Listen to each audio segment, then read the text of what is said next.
Si el imputado, en este caso, cumple con las condiciones psicológicas para ser enjuiciado. Por ejemplo, acá en Venezuela, una persona que tenga un trastorno mental igual puede, dependiendo del grado de trastorno mental que tenga, igual va a un reformatorio porque acá no tenemos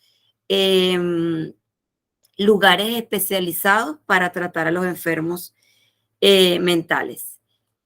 Nosotros, no sé si en el país que ustedes se encuentran, si existe la diferenciación de, en el caso de cometer un delito imputable y sostenido dentro de su constitución, existen reformatorios adecuados para eh, que esa persona vaya a ese tipo de lugares y en ese tipo de lugares se le apliquen las técnicas y además de aplicárseles las técnicas, se pueda de alguna forma también aplicar una evaluación y determinar si esa persona puede ser reintegrada a la sociedad.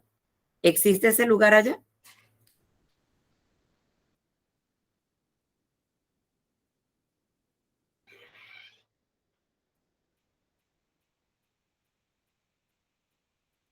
Buenos días, profesora. Bueno, aquí en Panamá solamente tenemos una Ujú. institución de salud mental Ok. que no cuenta a cabalidad con las condiciones para poder atender esos temas psicológicos. Y actualmente, pues se han dado dos homicidios de personas que sufren de esquizofrenia. Una acaba de Mm, lastimosamente de ultimar a la mamá a puñaladas y otro ujú. también a un familiar. No tenemos las condiciones para atender este tipo de casos, profesora.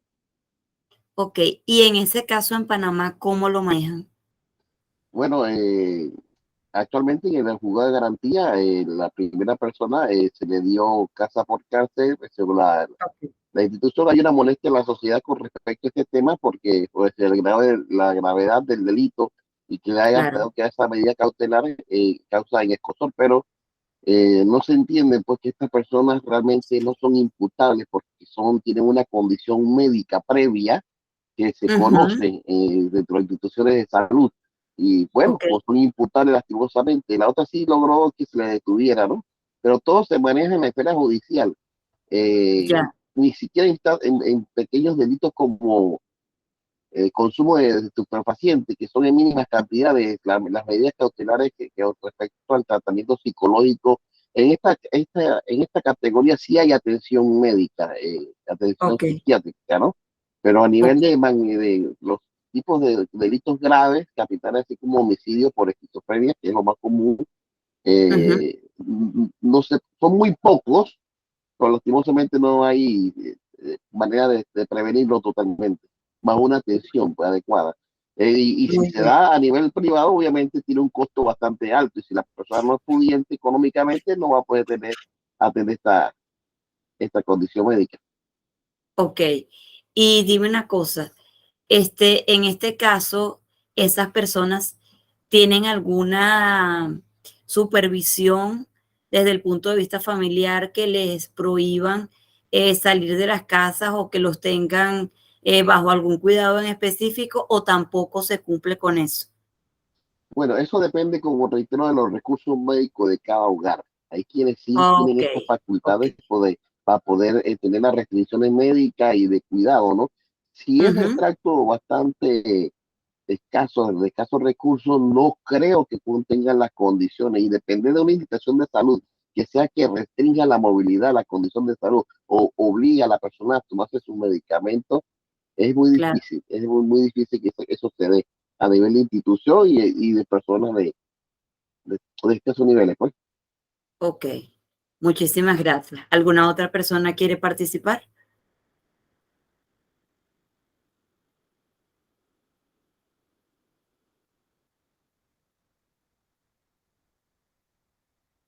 Ok. Vamos a hablar también acerca del informe técnico pericial. El informe técnico pericial se parece muchísimo al informe técnico psicológico desde el punto de vista de la psicología clínica. Recuerden que cuando nosotros estudiamos psicología clínica, una de las materias que nosotros vemos es las enfermedades mentales como tal, abordadas desde el punto de vista de la personalidad, y sabemos que contamos con el DSM, en este caso 5, y con el CIE 10. En el DSM-5 se va a manejar desde el punto de vista de la clasificación europea, sin embargo es aceptado mundialmente, y el CIE 10 es también una clasificación que se utiliza y se pueden complementar. Al momento de hacer el informe técnico pericial, se consideran tanto los signos como los síntomas. Hay que diferenciar los signos y los síntomas porque los signos son aquellos que el paciente manifiesta. Bueno, por ejemplo, le llega un paciente y el paciente le refiere que él tiene amigos imaginarios. Ya ustedes como especialistas deben tomar en consideración que el paciente está haciendo referencia de unos amigos imaginarios para después, con un conjunto de test y de la observación directa y el resto del desarrollo de la entrevista, considerar las funciones mentales de esta persona y ver si eso se relaciona con algún trastorno. Cuando hablamos de los síntomas, son los que nosotros observamos. Llega el paciente y de repente dice el paciente que, por ejemplo, él no es violento y tú le estás haciendo una pregunta y el paciente da un golpe a la mesa de entrevista, ya tú ves que entonces no se coordina lo que es el discurso con lo que él está queriendo decir. Eso se ve especialmente, por ejemplo, yo tuve la oportunidad de trabajar en un tribunal de niños, niñas y adolescentes, y entonces cuando los padres quieren la custodia, ellos tienen como predeterminado un discurso ya con el que ellos te van, y ellos te van a decir lo que ellos consideran que tú quieres escuchar. Pero tú debes, aparte de indagar el entorno y de hacer entrevistas al niño adecuadas a su edad, evaluar al progenitor, porque sea la mamá o sea el papá, se van a presentar con lo que según ellos quieren que tú escuches. Pero si ellos te dicen yo no soy agresivo y le dan un golpe a la mesa, ya es algo que tú debes considerar. Recuerden que la entrevista directa es parte fundamental de lo que son las entrevistas psicológicas como tal, porque van de la mano con el informe. Los trastornos psicológicos, por lo menos en el DSM-5, ellos van a ir divididos por ejes del trastornos del neurodesarrollo, que son aquellos que nacen con el individuo, como el autismo, como la hiperactividad, como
¿Me escuchan?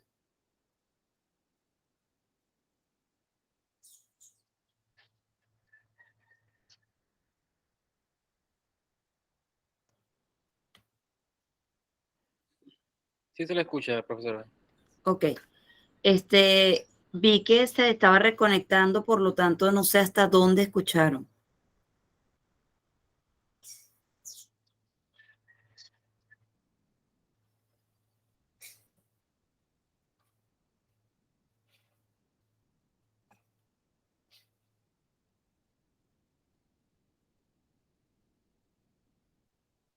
Profesor, ¿me puede indicar hasta dónde escucharon?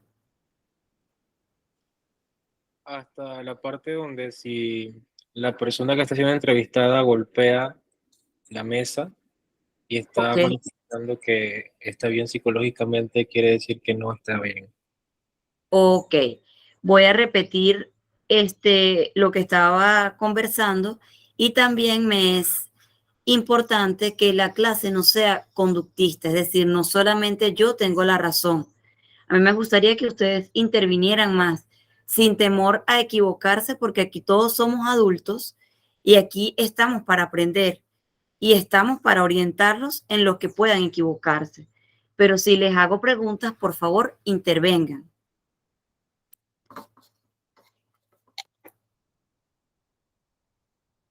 Ok.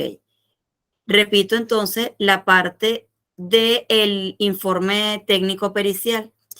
En el informe técnico pericial me avisan si están escuchando porque como tengo la ventana acá abierta, no veo si se desconecta la llamada.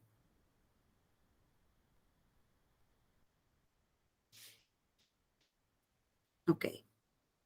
Cuando hablamos de un informe técnico pericial, se asocia mucho con la psicología clínica, porque a ustedes aplicar lo que es la entrevista inicial, al aplicar el conjunto de test y al realizar la entrevista como tal a la persona, ustedes tienen que evaluar también las funciones mentales, porque la persona puede decir que no es violenta y actuar con violencia.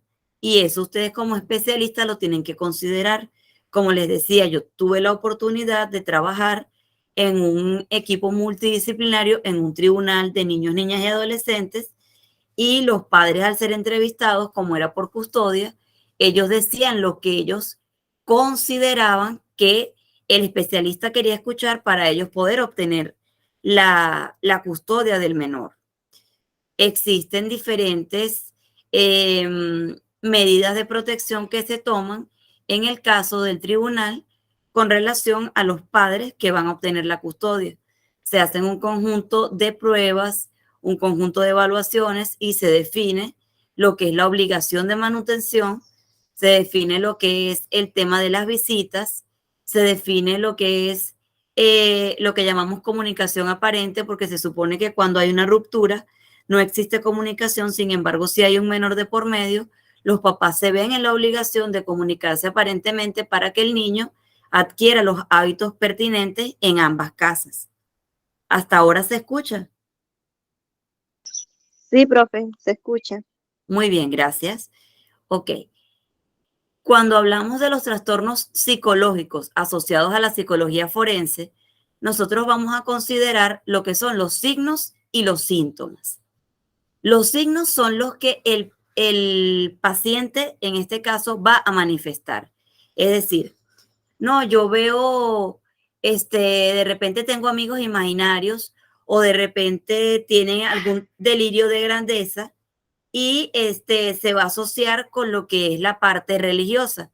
No, por lo menos yo considero que soy una mejor persona al asesinar a personas que ejercen, por ejemplo, la prostitución. O yo soy una mejor persona porque asesiné a este familiar que estaba o que hizo o cometió abuso sexual hacia otro familiar. Entonces nosotros tenemos que aprender a guiarnos por los signos y también por los síntomas, que es lo que nosotros observamos al momento de la evaluación.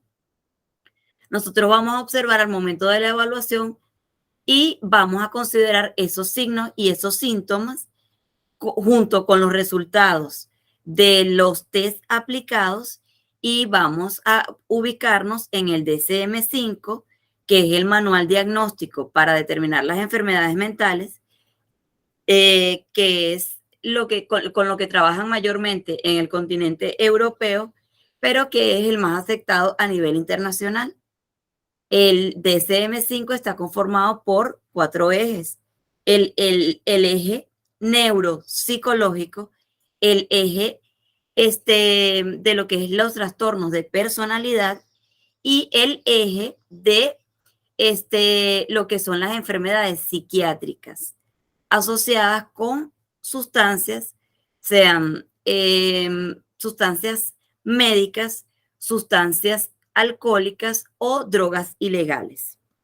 Y en base a eso, nosotros determinamos cuál, en este caso, se asocia con la parte forense. Y el abuso de menores o la pedofilia o la pederastra, que es un tema que se está considerando y del que se habla a nivel mundial. Hasta el momento, ¿existe alguna duda o quieren aportar algo?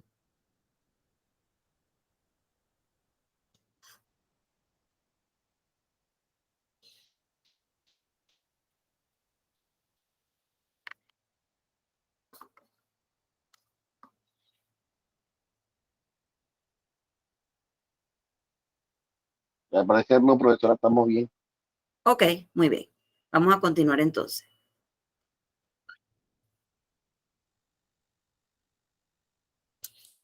Ok. Dentro de las pruebas técnicas aplicadas en psicología forense se va a considerar una entrevista pericial. Cuando hablamos de pericial es porque tiene que ser un perito técnico, es decir, una persona que trabaje en el lugar de los hechos acompañado de un forense y que esa persona se encargue de realizar la evaluación. En estos casos es preferible que esta entrevista sea realizada directamente por un psicólogo forense antes que un psicólogo privado, porque puede ser cuestionada la validez de la entrevista. Esta entrevista pericial debe ser semiestructurada y sistematizada, pero también debe existir la posibilidad de que exista, perdón, en dado caso que sea necesario la flexibilidad. ¿Qué quiero decir con esto?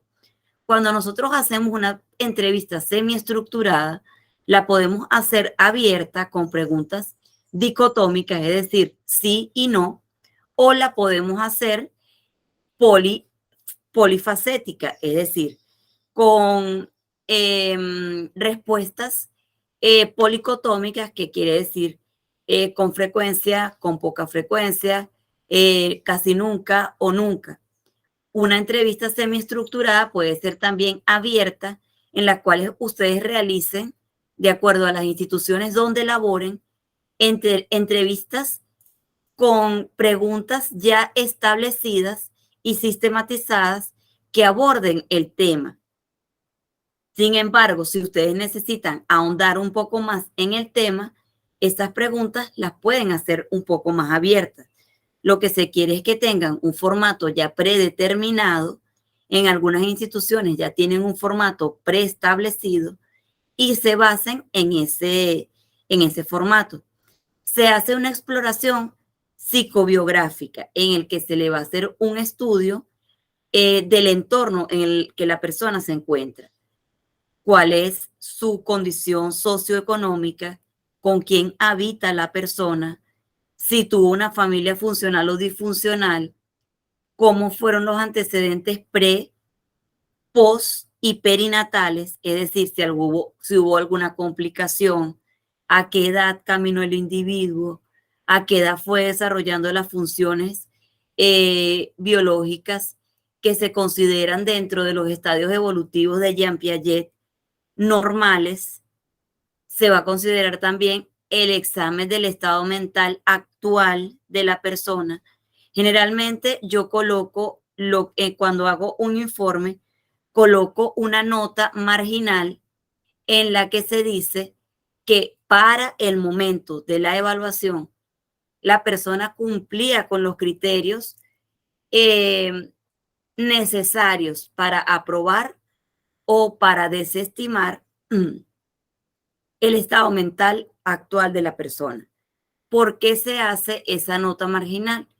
Porque si una persona, luego de realizar la entrevista, sufre un episodio traumático, entonces nosotros tenemos que considerar que deberíamos volver a hacer la entrevista y esta ser válida por un mínimo de 3 meses, porque en 3 meses pueden originarse episodios, por ejemplo, un accidente de tránsito, y ese accidente de tránsito toque alguno de los lóbulos, si es el comportamental o si es algún área que afecte directamente el comportamiento del individuo y este cambie, entonces nosotros debemos hacer esta entrevista semiestructurada nuevamente.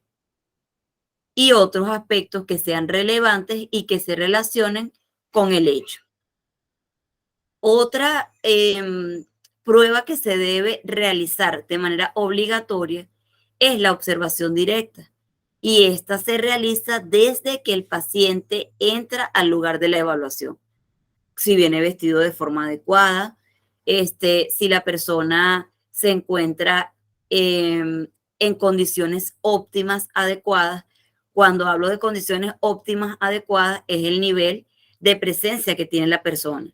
Si la persona va con un cuidado que se observa. Cuando hablo de cuidado, no hablo de marcas de ropa. Cuidado con esto porque he tenido estudiantes que les han puesto a los pacientes que por no tener una ropa de marca o porque la camisa tenga un huequito o no esté bien planchada, ya dicen que la persona tiene un cuidado discreto. Eso no tiene nada que ver con eso. Hablamos de si la persona por lo menos tiene una esquizofrenia que es avanzada, la persona puede estar en situación de calle y entonces esos son lo que nosotros debemos considerar en la apariencia de la persona. Cómo la persona va vestida. En un caso yo tuve, cuando trabajé en el periodo de selección de tropas militares, me llegó un muchacho que ya yo con la observación pude observar que el muchacho no estaba acorde para la presentación de la prueba. Sin embargo, como todos los derechos de ser escuchados los tenemos todas las personas y eso es supraconstitucional, es decir, está por encima de los derechos de cualquier constitución, independientemente del país que nosotros nos encontremos. Yo le permití al muchacho entrar a la entrevista, pero en una entrevista militar, el muchacho no debió ir con pantalones de flequillos y lentejuelas y con un sombrero de charro. Ya por allí ustedes pueden observar que fenotípicamente, es decir, desde cómo la persona se está vistiendo, hay algún grado que está alterado. Aparte, cuando él iba entrando a la entrevista, me dice, ya va un momento que me están llamando. Y entonces yo le digo, recuerda que no se permiten teléfonos mientras estamos realizando la entrevista. Y él me manifiesta, no, es que me están llamando de la CIA. Entonces ya es una cuestión que son dos aspectos que nosotros tenemos que considerar cuando en este caso estamos haciendo la entrevista a esta persona. Cuando la persona sigue con un discurso incoherente, él dentro del discurso variaba y no solamente variaba el discurso, sino que los tiempos en los que él relataba, ya consideramos allí que la persona tiene un discurso poco coherente. Y entonces nosotros vamos ya a observar si la persona le preguntamos directamente, ¿tú tienes tatuajes? Ah, sí, ok. ¿Cuántos tatuajes tienes? Ok, ¿por qué fueron realizados? ¿Tienes cicatrices? ¿A qué se deben las cicatrices? ¿Tienes operaciones? ¿Tienes algún tipo de impedimento físico o tienes alguna enfermedad crónica que te impida a ti o que afecte o pueda afectar la evaluación? Y en este caso, el chico me dice que entró en confianza conmigo, es decir, que hubo una buena rapport. Cuando hablamos de rapport, es el ambiente que se crea entre el evaluador y el cliente, que siempre se debe mantener desde el punto de vista profesional. Ustedes deben tratar a los pacientes por su nombre y dirigiéndose a la persona desde el punto de vista de trato usted. ¿Por qué? Porque así ponemos el límite de que estamos trabajando desde el punto de vista especialista-paciente. En este caso, el muchacho se sintió en confianza y me dice, bueno, mire, sí, yo quiero comentarle que yo tengo una cicatriz. Y yo le digo, ¿dónde tienes la cicatriz? Y él se levanta la camisa y no había ningún tipo de cicatriz. Y yo le digo, ok, y señálame dónde está la cicatriz. Él señala donde él indicaba que estaba la cicatriz, evidentemente no había nada. Y el chico me dice que lo que pasa es que él tuvo un encuentro extraterrestre y que él le había sido implantado un chip allí para él ser observado por los extraterrestres, pero que él no se sentía amenazado. En este caso, por supuesto, yo lo terminé de escuchar cuando él se levanta, solicito las pruebas, que en este caso las que se aplican son figura humana y se corrigen con el manual de Macover, que es el más completo, y las figuras la prueba de completación de Wechsler, lo que es el test de Bender, y todo, absolutamente todo, estaba alterado. Empezando por el dibujo de la figura humana, en donde él asimismo se hace como con un traje de astronauta, y además de que se hace con un traje de astronauta, cuando se hace una casa normalmente, se dibuja el techo de la casa, las ventanas y la puerta. Sin embargo, no se observa hacia adentro de la casa porque es una figura muy simple. Él me la hizo con una observación hacia la casa y me hace además el hincapié de que él puede montarse en el árbol y observar lo que está pasando dentro de la casa. Entonces ya ahí observamos una patología bastante fuerte y que por lo tanto él no podía incluirse, al menos en el sistema donde él quería, que era con armamento, porque ya estamos hablando de una persona que tenía principios de esquizofrenia. Eso luego se pudo confirmar porque comenzó a hablar con los edificios. ¿Hasta ahora hay dudas o quieren agregar algo?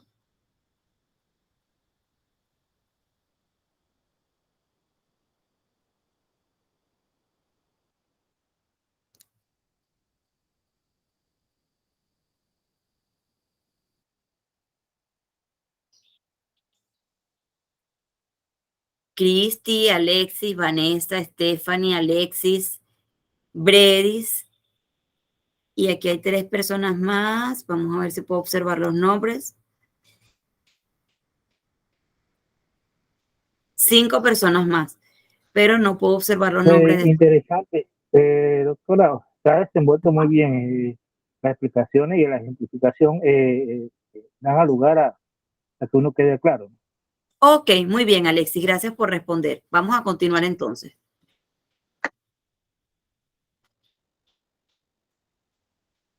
Profesora, buenos días. Una pregunta. Buenos días. Luego que usted indica de esa entrevista a ese joven, ¿Sí? ¿cómo fue el origen de este problema del joven? Ok, bueno, él parece ser, ¿verdad? Que él nació con ese problema, pero cuando nosotros trabajamos allí en la institución militar, a los selectores, que así se les llama, a los diferentes grados militares que ellos tienen allí, ellos les exigen un número de chicos que ellos deben seleccionar. Y en este caso, como ellos querían cumplir con el número de chicos, ellos no les importó ni la vestimenta, ni ellos hicieron un estudio previo. Entonces, cuando el chico entra, ya él tenía antecedentes de que él había querido entrar en otras ocasiones, pero tenía esa situación problema. Y nosotros como psicólogos y como especialistas peritos tenemos que tener sumo cuidado con ese tipo de situaciones y sobre todo con la figura humana, porque allí generalmente la persona se representa a sí misma. De hecho, yo mando a que en la figura humana ellos me hagan una breve historia del personaje, porque si ellos no se quieren representar directamente, ellos por medio de la historia igual se van a representar.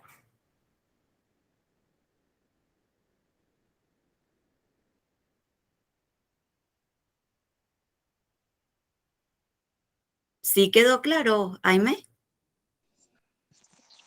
Profesora, lo que quiero saber es el problema, cómo se origina, o sea, si hay un origen, ejemplo, que la enfermedad, cómo se origina, si es hereditaria, o sea, cómo el joven, Bueno, eh, en este ajá, caso es porque él tenía antecedentes de esquizofrenia, pero no necesariamente hay un estudio que te indique que los trastornos mentales se originan necesariamente por herencia. Hay un conjunto multifactorial por los cuales se puede originar. De hecho, la esquizofrenia se puede desarrollar a los 15 años y luego posterior a los 40 años, pero no necesariamente tiene que ser algo hereditario. Simplemente la persona empieza a presentar fallos, porque sabes que nosotros tenemos una red neuronal y cuando tú empiezas a presentar fallos y las alucinaciones es porque tu nivel neuronal está presentando fallas a nivel bioquímico. Entonces es multifactorial, no hay un estudio como tal que te indique que necesariamente tiene que ser necesario la parte biológica. En el caso de él, sí es hereditario, pero no en todos los casos es hereditario. gracias por la aclaración, profe. Estamos a tu orden. ¿Alguna otra persona necesita alguna aclaratoria?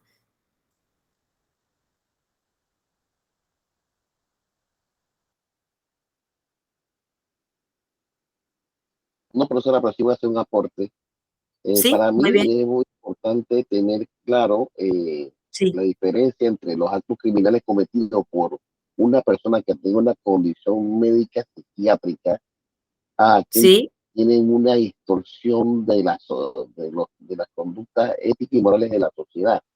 Hay crímenes que definitivamente son causados por personas que, por su condición médica o descuido por los medicamentos, pues ujú, cometen estos actos. Aquellos que ok, sí se asocian de manera grupal a veces para los temas de secuestro, de pedofilia, de ok. homicidios, que sí ya no es que estén con un caso como de esquizofrenia o, No, no, o de una esos salida de la casos son realidad. distintos y eso Ujú, lo vamos a tratar, Alexi, más adelante cuando yo les explique cada uno de los trastornos que están más asociados. En estos casos, cuando nosotros hablamos de secuestro, cuando nosotros hablamos, ya la pedofilia es una situación aparte, porque eso ya viene de una enfermedad. ujú. Y por supuesto, es una enfermedad mental y también hay que considerar que en ocasiones el pedófilo ha sido abusado sexualmente durante la niñez o durante la adolescencia y en ocasiones no es manifestado y eso le origina un estrés postraumático. Si el estrés postraumático no es tratado, la persona se puede, como muy bien utilizaste tú el término, tener una realidad distorsionada Ujú. y aplicar esas conductas. Cuando hablamos, por ejemplo, de secuestros, podríamos hablar de un trastorno antisocial que cumple con un conjunto de síntomas y signos que, de acuerdo con el DSM-5, lo vamos a ver en un ratito, ellos ya tienen una predisposición allí para cometer actos delictivos. De hecho, los trastornos antisociales se empiezan a observar en la adolescencia, cuando los niños son o con los adolescentes son inadaptados, cuando ellos rompen con el patrón de conducta, cuando no hay una figura de autoridad que les genere respeto, cuando ellos sienten afición por romper los límites y cuando hay una conducta totalmente desadaptativa. Correcto, profesora. ¿Estamos bien hasta allí? Correcto, gracias. Ok, muy bien. Vamos entonces a continuar. Así sí me gusta que participen. Ok. Ya habíamos hablado de lo que es la observación directa. Se aplica directamente cuando entra el paciente y se deben considerar las funciones mentales. ¿Cuáles son las funciones mentales? Los que abarcan los procesos de atención. Cuando ustedes le están hablando, ustedes tienen que observar si la persona realmente está escuchando o si la persona está dispersa. Hay pacientes que tienen cierto grado de paranoia. La paranoia puede ser un trastorno como también puede ser un rasgo. Hay personas que tienen rasgos de nacimiento paranoicos. Y entonces si tú trabajas en una institución pública, generalmente tú trabajas a puerta abierta porque se supone que para esa área especial no va a entrar ninguna otra persona que no sea un especialista. Y si tú estás en consulta, ningún especialista te va a interrumpir. Pero hay pacientes que están paranoicos y observan con frecuencia la puerta porque se sienten observados. Entonces, todas esas situaciones que ustedes observen, es necesario que ustedes tomen nota de esas situaciones. La cognición. Ahí nosotros podemos observar cuando nosotros aplicamos un Bender. Ustedes conocen el Bender, ¿lo han visto? Sí, profesora, correcto. Sí. Ok. Entonces, cuando nosotros aplicamos un Bender y el Bender está muy distorsionado, nosotros tenemos que hacer preguntas al paciente si el paciente tiene consumo de sustancias, porque el consumo de sustancias evidentemente va a afectar el origen de la prueba. Si ustedes observan que la persona toma el lápiz y la persona tiembla, ustedes le pueden preguntar si está nervioso. Le tienen que explicar también que ustedes no van a evaluar como tal si el dibujo sale bonito o si el dibujo sale, que ellos no tienen que ser dibujantes como tal, simplemente cumplir con la regla que es hacer el dibujo lo más parecido a la tarjeta de acuerdo al orden que ustedes se las vayan señalando. Y también aquí hablamos acerca de lo que es el discurso, si la persona tiene un discurso coherente y el grado de instrucción que tiene la persona. Porque hay veces que nosotros nos conseguimos con personas que por alguna razón viven aislados de las zonas que son mayor pobladas y tienen otro dialecto, o que son personas que no tienen el grado cognitivo y ustedes como especialistas tienen que buscar la forma de explicarles a la persona y que realmente quede claro lo que la persona va a realizar. Porque hay veces que no tienen el grado cognitivo requerido y no entienden lo que ustedes le están explicando y la prueba puede ser entonces distorsionada y no porque la persona tenga una condición. El lenguaje. ¿Cuál es el lenguaje que la persona utiliza? Si la persona utiliza un lenguaje coherente y si los gestos que la persona tiene van acorde con el lenguaje. Cuando hay esquizofrenia hebefrénica, las personas tienen musitaciones.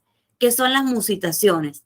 Esos gestos que las personas hacen de manera involuntaria que también se observan cuando la persona tiene un alto grado de consumo de cocaína.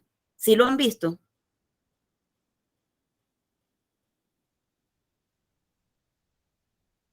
Por ejemplo, hubo un caso muy sonado que fue con el cantante Marc Anthony, que en uno de los últimos conciertos, él hizo varios gestos con la mandíbula y que además no podía mantener el micrófono porque temblaba muchísimo. Claro, eso después salieron sus managers aclarando que es por un tratamiento que él está tomando, pero a ciencia cierta no se sabe si es que hay un consumo real de sustancia o es que hay algún tratamiento que le está originando una psicosis y por esa psicosis hace gestos en el rostro. Y es por eso que nosotros tenemos que ser muy observadores.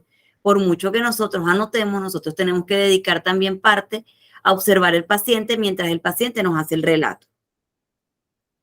Cuando hablamos de la ejecución de las pruebas y de la percepción motora que la persona tiene, nosotros tenemos que saber que existe un grado que nosotros nos diferencia de los primates, que es lo que se llama la pinza, que es el hecho de poder unir el dedo pulgar con el dedo índice. Esto, aunque se ve tonto, es un grado de avance que a nosotros nos hace diferentes del Homo sapiens. Y que una persona que tiene una disfunción no puede en ocasiones realizar esa ejecución sencilla. También hablamos de las funciones corticales del paciente, que era lo que les aclaraba antes, que por lo menos hay pacientes que sufren de accidentes y, o que sufren de alguna lesión, y antes, cuando se aplicaba la lobotomía, las funciones corticales del paciente eran afectadas. Por lo menos a nivel mundial, la lobotomía es algo que ya no se aplica. Ya no se aplica porque la lobotomía trae como consecuencias secundarias un retardo que puede ser temporal y un retardo que incluso puede ser permanente del paciente. Porque al colocar electricidad, como nosotros tenemos un sistema ya eléctrico elaborado que va de la mano de lo que es la materia gris y la plasticidad cerebral, que es lo que permite la sinapsis neuronal, la lobotomía cortaba ese tipo de funciones y en ocasiones el accidente, especialmente si hay traumas encefalográficos, nosotros tenemos que considerar eso en el paciente. Cuando hablamos del grado de conciencia, nosotros saben que de acuerdo con la teoría de Freud, nosotros tenemos el grado preconsciente, el grado consciente y el grado subconsciente. Y que el grado consciente es lo que nosotros estamos haciendo ahorita, que estamos hablando con plenas facultades conscientes, pero que nosotros cuando hacemos muchas actividades en el día o algo nos preocupa, tendemos a tener sueños relacionados con esas actividades. Allí hablaríamos de la parte subconsciente. Y cuando hablamos de la parte preconsciente, es lo que a ustedes, por ejemplo, en la clase de hoy, durante el día, ustedes se van a recordar de algunas palabras o de algunos términos que hemos utilizado durante esta clase, y eso está asociado con el grado de conciencia del individuo y se asocia con la intervención que hizo Alexis ahorita, que fue que cuando la persona hace por lo menos secuestro o comete crímenes de asesinato, nosotros desde el punto de vista de peritos tenemos que considerar si hubo premeditación, si la persona calculó el crimen, si la persona tenía un autor intelectual, si es un crimen grupal o, como lo consideramos desde el punto de vista legal, un conjunto de delitos, es decir, que son un grupo de personas que cometen delitos desde los más pequeños hasta los más graves, y qué tipo de nivel de conciencia tenía esa memoria, esa persona. Cuando hablamos de la memoria, hablamos de si la persona tiene memoria anterógrada, que se recuerda de lo que hizo, por ejemplo, cuando yo hago un mini mental, que es uno de los test que se aplican y evalúa todas las funciones mentales, nosotros vamos a considerar lo que es la memoria. Y vamos a ver preguntas muy sencillas como: ¿qué hiciste ayer? ¿Qué desayunaste ayer? ¿Qué hiciste el sábado anterior? Cuando tú estabas pequeño, ¿qué recuerdo de la infancia te marcó más? ¿Con quién vivías tú? ¿Quién representaba la figura de autoridad? Hay personas que no tienen conocimiento, sea porque tienen un tratamiento psiquiátrico y ese tratamiento está recién comenzado. Es normal que existan pérdidas temporales de cosas que hicieron cuando se tomaron la pastilla. Oye, mira, yo recuerdo hasta este punto, luego me tomé la pastilla y realmente se me nublan un poco los recuerdos que tengo hasta ese momento. Cuando hablamos del lenguaje, bueno, ya lo hemos conversado anteriormente, que tiene que tener coherencia y, por supuesto, todas estas funciones nos van a llevar a que nosotros tomemos la decisión en conjunto del test si la persona es realmente imputable o si la persona tiene un grado o un trastorno mental que le impida ser imputado a una prisión convencional e iría a un hospital o a un centro de rehabilitación. Hasta ahora, ¿cómo vamos, chicos?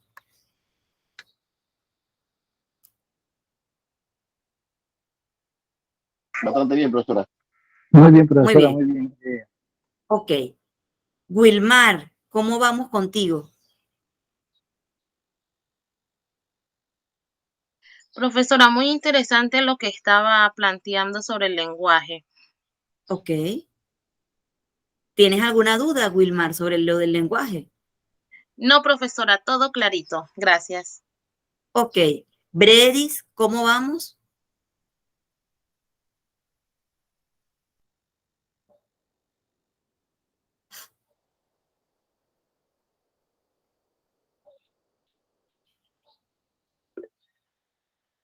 Ok, muy bien. Cristi, ¿cómo vamos? Bien.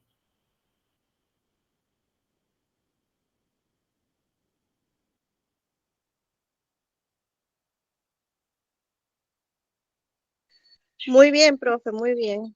Muy bien, ok. Aquí hay 5 personas, incluyendo el profe, que no puedo observar en la pantalla, pero si alguno quiere hacer algún comentario o tiene alguna duda, sin problemas, sin pena, pueden hacer preguntas o acotaciones, que es importante también porque estamos en un aprendizaje constructivo. Yo aprendo de ustedes, ustedes aprenden de mí.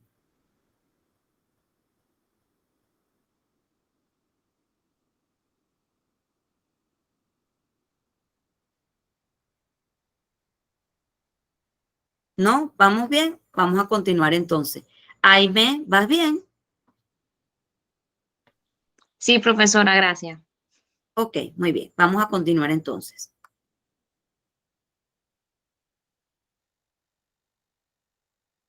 Ok.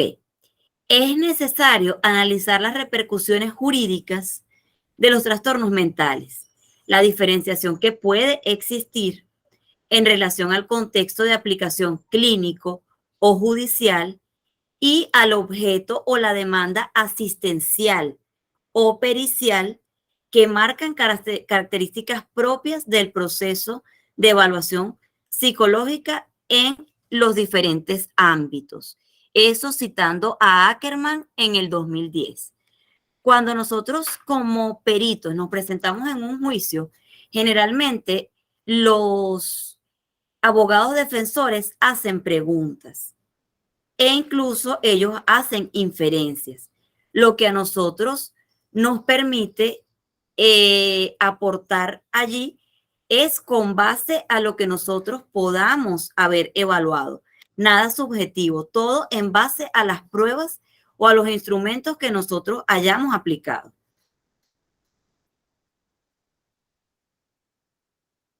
Ok. Tenemos pruebas técnicas aplicadas en psicología forense. Hay muchísimas pruebas que pueden ser aplicadas, en especial si nosotros hacemos un diagnóstico inicial, que va a ser el diferencial, porque cuando más o menos tenemos experiencia, ya nosotros al observar a la persona y al observar los signos que la persona tiene y los signos que manifiesta y los síntomas que tiene, podemos más o menos tener una idea de qué trastorno es y aplicarle pruebas más específicas. Pero dentro de las que más utilizamos están las entrevistas estructuradas, que es la que hablamos en principio. De todas maneras, al culminar, yo les voy a mostrar la lámina inicial, si el profesor lo autoriza, por supuesto, para que ustedes me sigan en las redes sociales y para que puedan enviarme los WhatsApp de ustedes para que vean la información que está allí. Siempre la información que yo manejo es del tipo psicológico.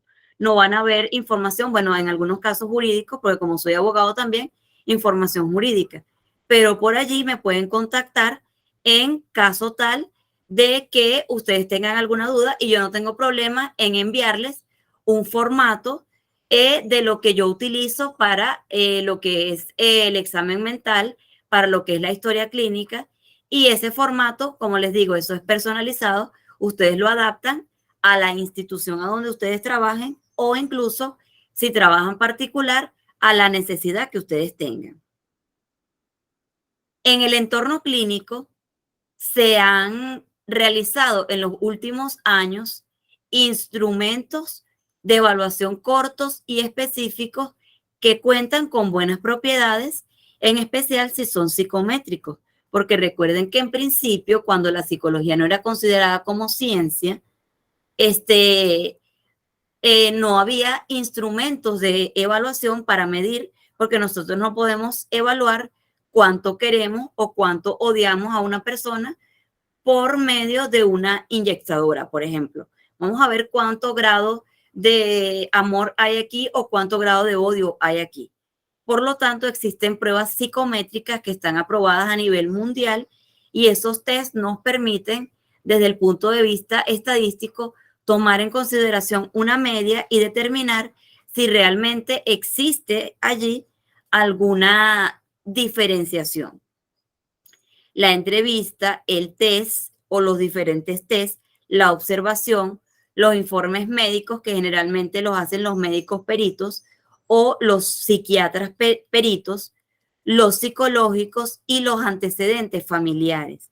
Es importante que nosotros entrevistemos al menos a un familiar, porque si la persona está disociada, entonces nosotros vamos a podernos dar cuenta mediante el familiar, porque el disociado generalmente crea una realidad adversa a la que nosotros tenemos. Y las personas que han podido o que han tenido la oportunidad de trabajar en psiquiátricos saben perfectamente que cuando una persona tiene una realidad distorsionada, para esa persona su realidad distorsionada es la que nosotros consideramos como nuestra propia realidad. Existen también que nosotros tenemos que considerar cuáles son los expedientes judiciales, es decir, si la persona tiene antecedentes que lo perjudiquen, es decir, si ha cometido crímenes antes, así sean crímenes menores, o si la persona es la primera vez que ha cometido, en este caso, un delito.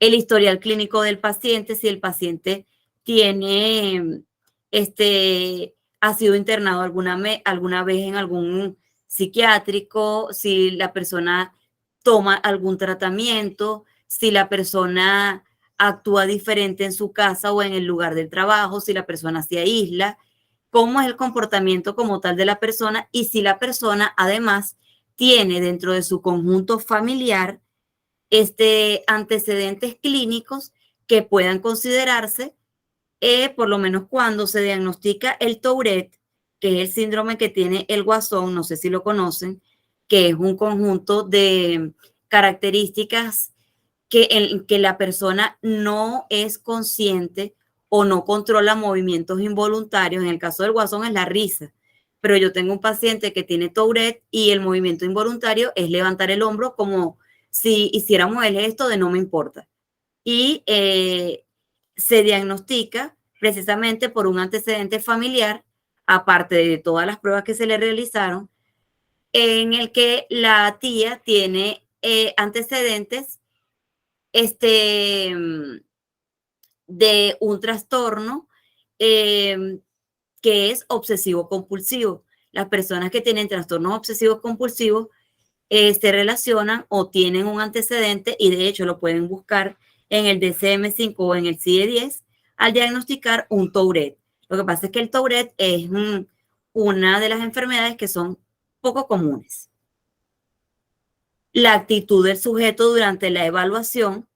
Existe también riesgos de simulación o de disimulación, que es cuando hablamos nosotros, que les ponía en principio, que si la persona ya va con un interés predeterminado o la persona va a ser evaluada por algún caso penal, generalmente tienden a buscar información acerca de los test, incluso aprenderse las respuestas. Y entonces es por eso que nosotros tenemos que ser bien observadores. Hasta ahora, chicos, ¿hay dudas? Sí, profesora.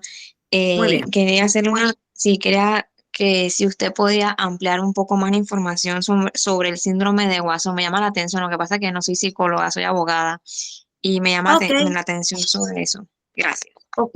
El síndrome del Watson es el síndrome del Tourette. Si quieres, lo anotas, ¿verdad? Para que lo puedas investigar más a fondo, yo te lo voy a explicar. El Tourette se escribe T-O-U-R-E-T-T-E. Síndrome del Tourette. Es caracterizado por movimientos involuntarios.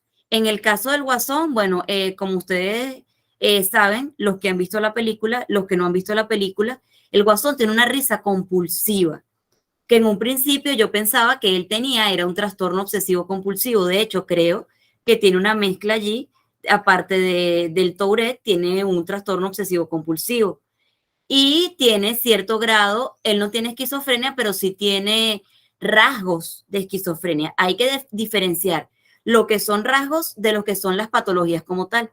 Porque cuando nosotros aplicamos un test llamado MMPI, que es el inventario multifacético de personalidad de Minnesota, que es uno de los más completos, porque eso yo lo puedo aplicar incluso a mí misma, porque por lo menos yo lo tengo automatizado y yo lo que hago es enviárselo al paciente, el paciente va a responder y el test me va a arrojar una media, y en la media yo voy a considerar lo que está por encima y lo que está por debajo de la media, y te sale incluso si tienes homosexualidad, si tienes por lo menos lo que es la mitomanía, que es la mentira compulsiva, si tienes rasgos psicóticos, rasgos sociopáticos, si tienes algún rasgo patológico, él te va a salir allí. Rasgos es que tú tengas alguna conducta parecida a algún trastorno, más no es un trastorno si no tiene 5 síntomas o más confirmados por el CIE-10 y por el DSM-5. Cuidado con eso, porque cuando tú le dices a una persona que le das un resultado y le estás explicando, a mí me gusta explicarle los test o por lo menos los resultados al paciente, cuando yo le digo al paciente, mira, no, es que hay rasgos de homosexualidad, se ofenden. No, ya va, pero es que yo no soy homosexual, a mí no me gustan las personas del sexo opuesto. No, ya va. Yo no estoy afirmando que tú eres homosexual. Estoy diciendo que según el test hay rasgos de homosexualidad. No es que tengas homosexualidad. Cuando hablamos del Tourette, por lo menos el niño que yo pude identificar, él hacía este gesto y era una forma compulsiva. No lo dejaba de hacer hasta el punto que él le dijo a la mamá, mamá, por favor, llévame a algún sitio a donde me inyecten o donde me manden una pastilla para que se me quite esto, porque yo cuando esté grande quiero tener novia, me decía él. Entonces, a mí me hizo mucha gracia, y cuando yo hice la investigación y consulté con mi equipo, con la pediatra, yo trabajo en un equipo multidisciplinario, ahorita estoy trabajando actualmente en una clínica privada, en un centro oncológico, y tenemos un equipo multidisciplinario, están los oncólogos, están los enfermeros, hay una psiquiatra, hay una fisioterapeuta, y nosotros los casos nos reunimos los especialistas y los compartimos, que es lo ideal para que el paciente trabaje en conjunto. Cuando yo me reúno en este caso con la pediatra y con el psiquiatra, yo les digo, a mí me parece que es un Tourette, y ellos me dijeron, a mí también me parece que es un Tourette por los grados que presenta. Entonces, nosotros le mandamos a hacer un examen neurológico y en efecto, cuando se le hace el electroencefalograma, se veían algunos valores alterados. Cuando ustedes hacen un electroencefalograma o lo observan, van a observar algo parecido a yo tengo 52 tatuajes para que sepan, y uno de ellos, como observan acá, es como, observan esta línea, todos la pueden observar.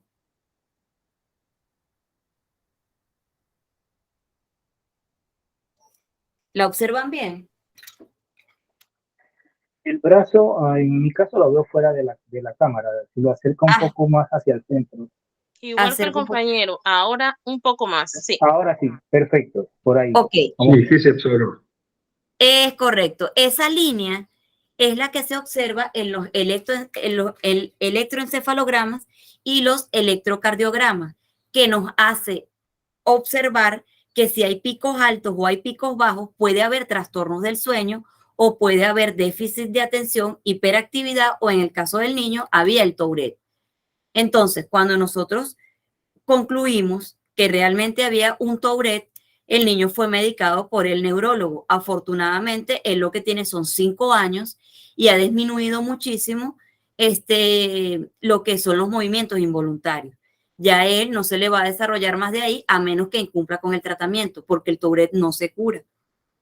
Si él incumple con el tratamiento, él sí puede llegar a desarrollar otras afecciones, que por ejemplo, el guasón tiene particularidades que no lo aceptan en ninguna parte porque él tiende a decir, además de que su risa suena como burla, él tiende a decir groserías y impulsividades que a él se le ocurran que nosotros normalmente no diríamos porque somos una sociedad que nos tenemos que adaptar a un medio. Pero las personas que tienen este trastorno son muy impulsivos. Y si no están medicados, pues lo dicen. Y si ya el grado es avanzado, aun cuando estén medicados, lo dicen y tienen los movimientos involuntarios característicos. No sé si aclaré más o menos, Jaime, tu duda. Sí, profesora, muchas gracias, interesante. Ok, estamos a tu orden. Alexis, Johnny, ¿tienen algo que aportar? Una pregunta, profesora. Sí, ¿El Tourette se puede desarrollar en la edad de cuando uno está adulto? Hago esa pregunta porque yo tuve un vecino sí, en la adolescencia que uno lo ujú, veía normal. Y sí, entonces como de la edad de 30 y algo, entonces presentó como tic nerviosos como los que usted hizo mención hace un momento, con el ok, hombro y con el cuello. ok. Y de la nada, como en cuestión de 2 años, se le ve que tiene el cuello como virado y se la pasaba haciendo el tic nervioso ese que usted hace mención. Lo que pasa es que ese tic nervioso no solamente le pertenece al Tourette, porque últimamente nosotros y me incluyo, vivimos una realidad en la que por los medios tecnológicos somos muy influenciados, por la parte del trabajo, tenemos cargas laborales a veces altas y los que trabajamos tanto con privados de libertad como con personas que tienen trastornos, tenemos estrés a veces acumulado y no nos damos cuenta o lo dejamos pasar. O a veces porque tenemos pena, porque oye, yo soy el psicólogo, yo soy el abogado, yo soy el profesor, yo no voy a ir al psiquiatra, no voy a ir al psicólogo y voy a dejar esto, se me va a pasar. Y no lo determinamos a tiempo. Eso pudo ser ocasionado por un Tourette, porque sí se puede desarrollar por un nivel de estrés, incluso la depresión debe ser tratada a tiempo, porque si no, se puede generar. Yo tuve una paciente que en principio pensé que era esquizofrenia lo que tenía, porque ella me hablaba acerca, ella me llega diciendo que ella vive sola, que sus hijos están grandes y que están fuera de aquí de Venezuela, porque como sabrán, yo soy venezolana, no sé si se los había mencionado, soy venezolana y bueno, aquí la situación país es bastante crítica, tanto a nivel social como a nivel económico. Entonces los hijos emigraron y la señora vive sola. Y ella me dice, al cabo de un rato, es que a mí lo único que me deja tranquila es cuando yo escucho a mi nieto en el patio. Y entonces yo le digo, pero yo entendí mal o usted me dijo que usted vivía sola. ¿Usted me podría explicar? Ella me dice, no, lo que pasa es que yo tengo conexión con mi nieto. Y yo le digo, ok, ¿qué tipo de conexión? ¿Qué edad tiene su nieto? No, él está pequeño, él es un bebé, él tiene 2 años. Y yo, ok, se lo dejaron sus hijas para que lo cuidara. No, no, no, no. Él lo que pasa es que, bueno, le voy a contar la verdad. Él murió ahogado y murió ahogado en el patio de mi casa. Pero él igual me perdonó yo le sirvo la comida, cuando él se siente solo, él llora. Entonces ya la depresión había alcanzado un nivel de psicosis. Y eso puede pasar un nivel de psicosis como también desarrollarse ACV y pasar desapercibidos porque son isquémicos. Cuando hablamos de isquémicos es porque son muy leves. Y entonces eso también puede desarrollar este tipo de tics. Por eso es que cuando la persona tiene depresión, es necesario que la persona sea evaluada en un principio por el psicólogo, y si el psicólogo observa que hay una afección de la parte bioquímica que la persona le impide realmente cumplir con sus actividades con normalidad, debe referirlo inmediatamente al psiquiatra y trabajar en conjunto el psiquiatra con el psicólogo para que la persona pueda salir de esa depresión y evitar ese tipo de trastornos que se pueden desarrollar.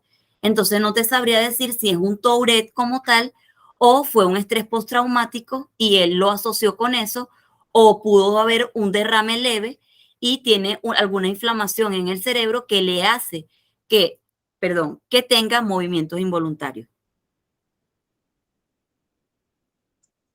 Entendido, profesora. Muchas gracias. Estamos a tu orden. ¿Alguien más quiere hacer algún comentario?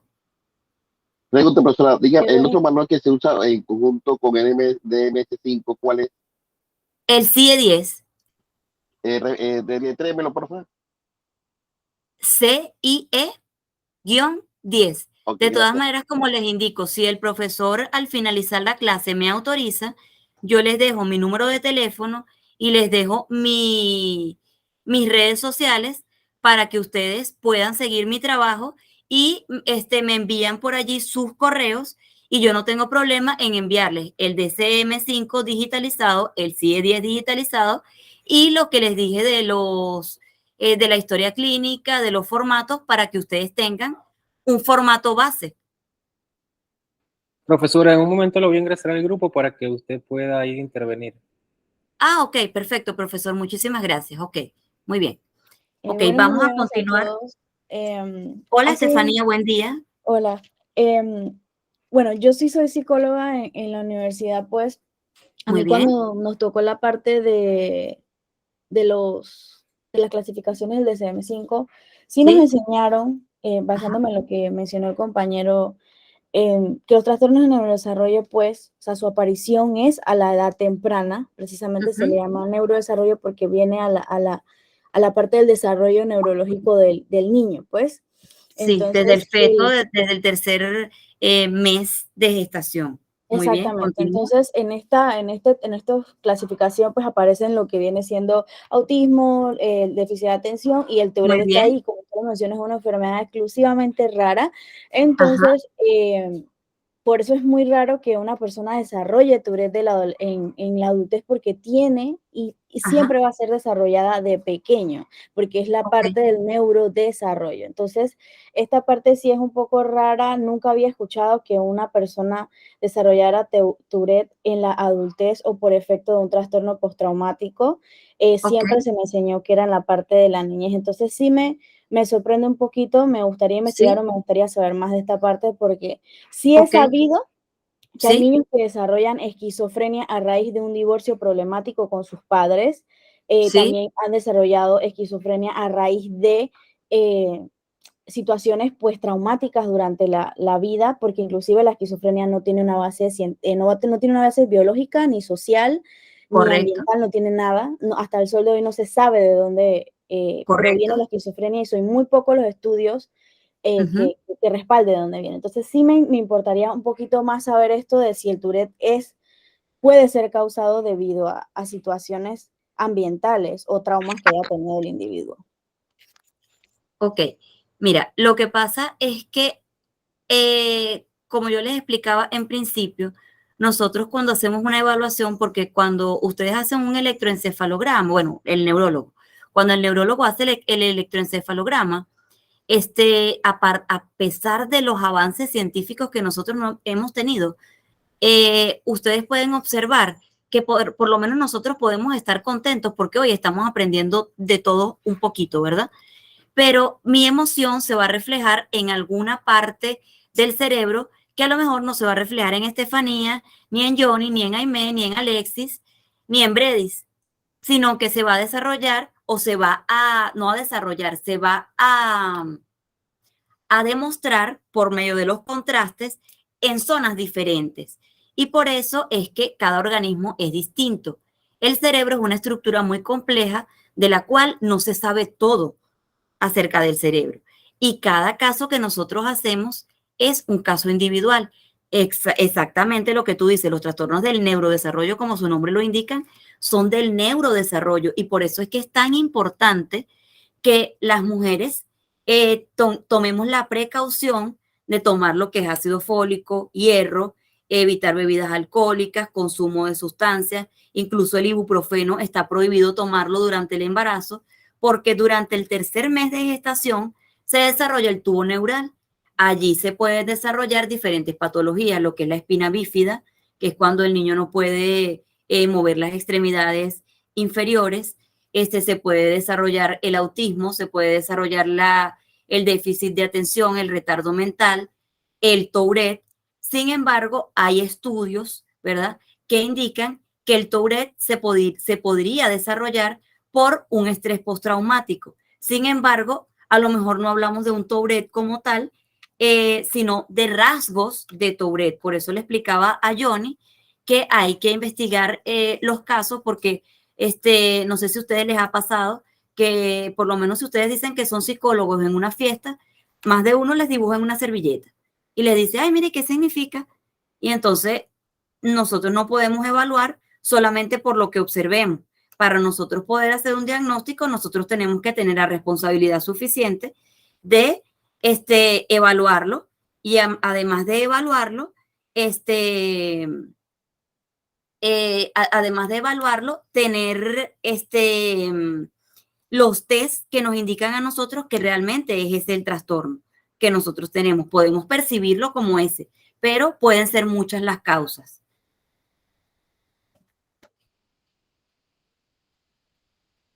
Estefanía, ¿estamos bien? Sí, muchas gracias. Estamos a tu orden. ¿Alguna otra persona quiere hacer alguna intervención?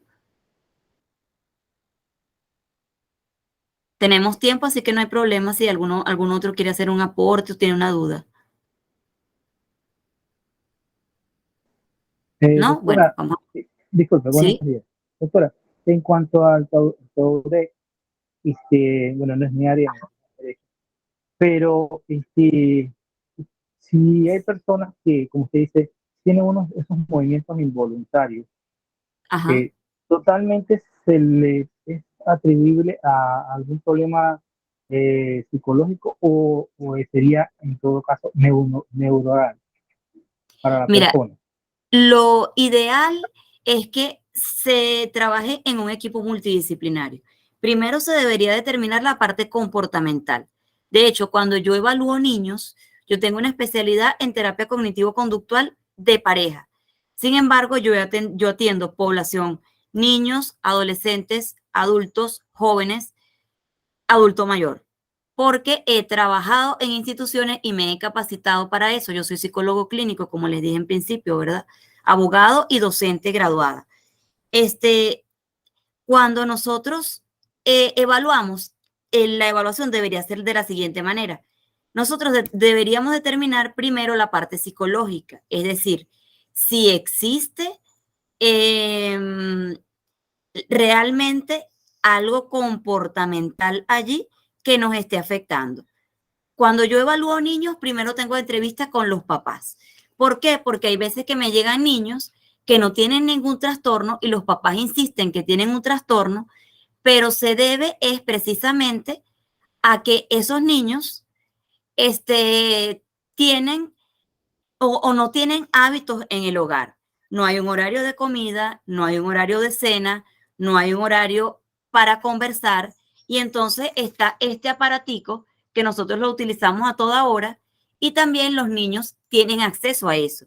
Y cuando los padres están ocupados, entonces si no hay normas, si no hay disciplina, si no hay hábitos, generalmente no hay ningún problema. Y eso puede también ser aprendido.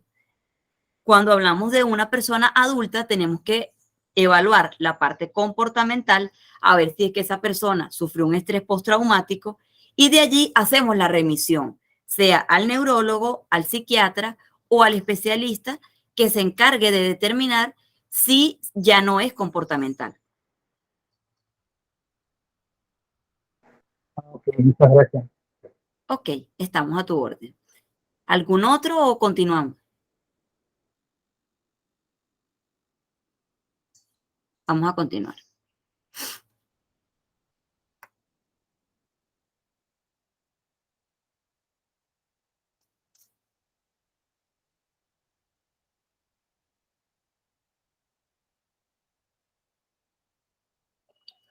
Ok.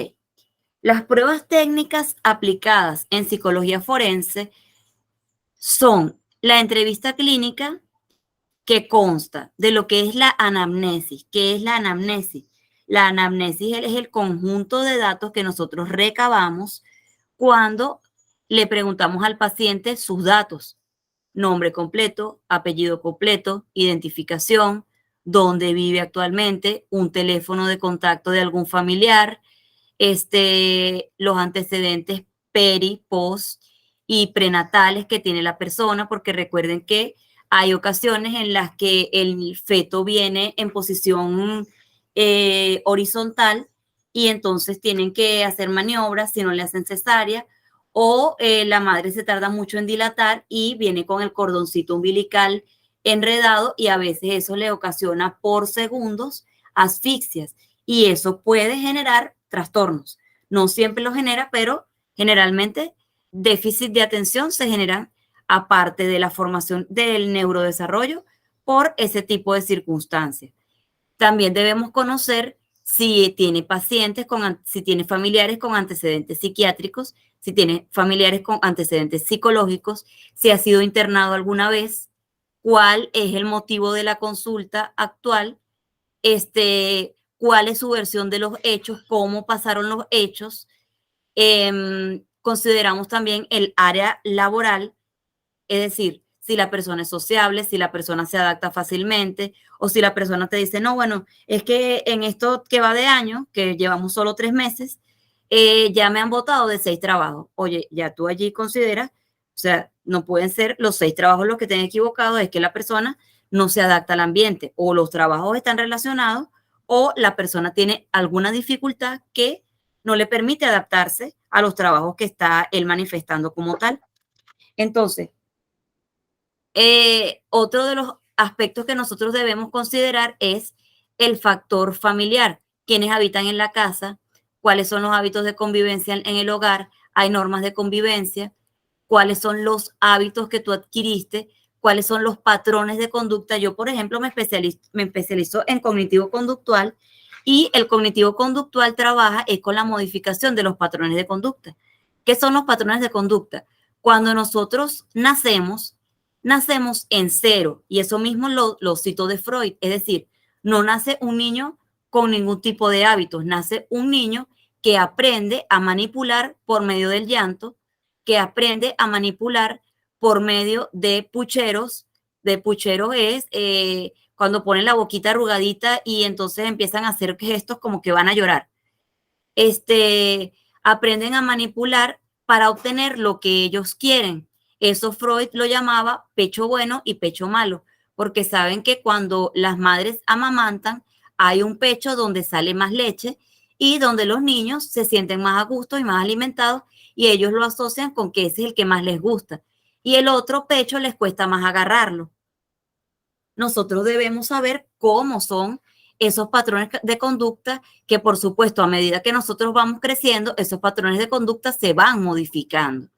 Y se van modificando con el grupo etario, que son los amigos, se van modificando con los distintos ambientes donde nosotros nos desarrollemos, bien sea en el ámbito escolar, en el ámbito cuando estamos en la universidad y en el ámbito laboral, incluso cuando formamos pareja, nosotros adquirimos otro tipo de hábitos.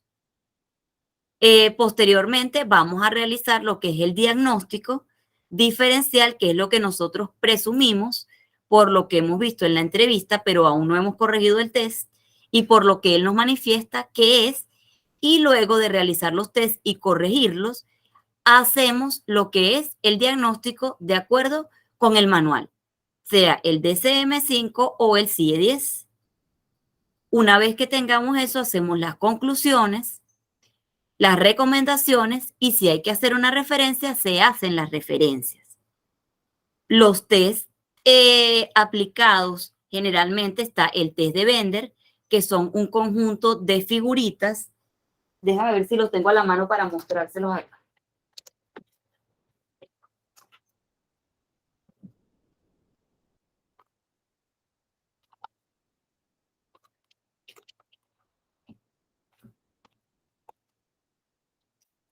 Ok.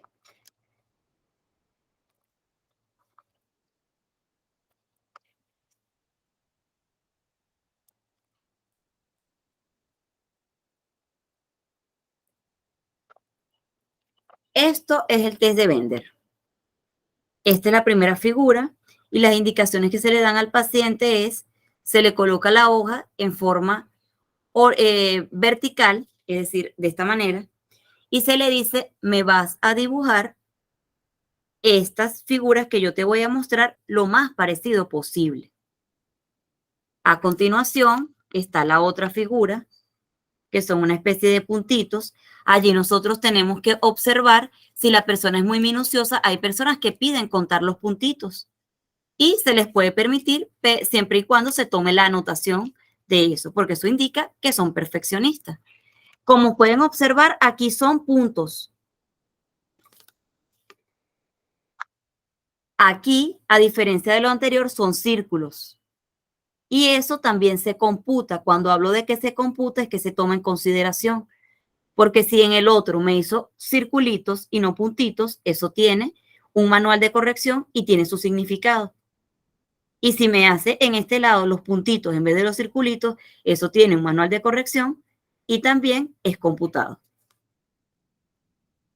Está esta figura también.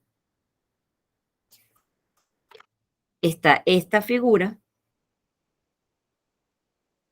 Está esta figura. Está esta figura, que generalmente aquí en esta figura a las personas se les dificulta hacer esto que se llama integración, que la integración vendría siendo lo que es que estas dos figuras, que este rectángulo se unifique con este otro en esta breve unión que observamos acá, ¿sí? Este otro que tenemos acá y finalmente este que tenemos acá. Cuando a la persona se le hace difícil hacer los dibujos o los dibujos están muy imperfectos, eso tiene su significado.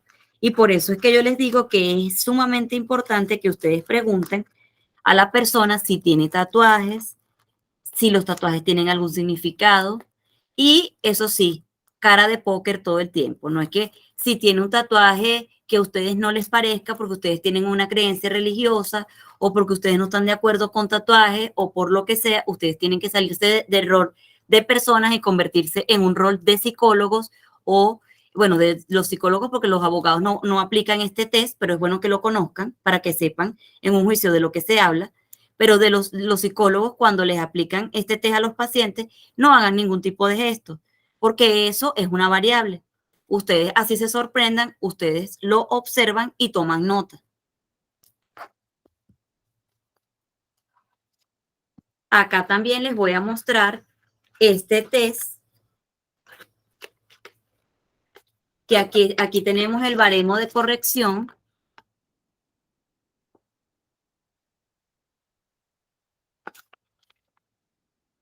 ¿Verdad? Y este test nos va a medir el coeficiente intelectual. Este test es el test de Raven.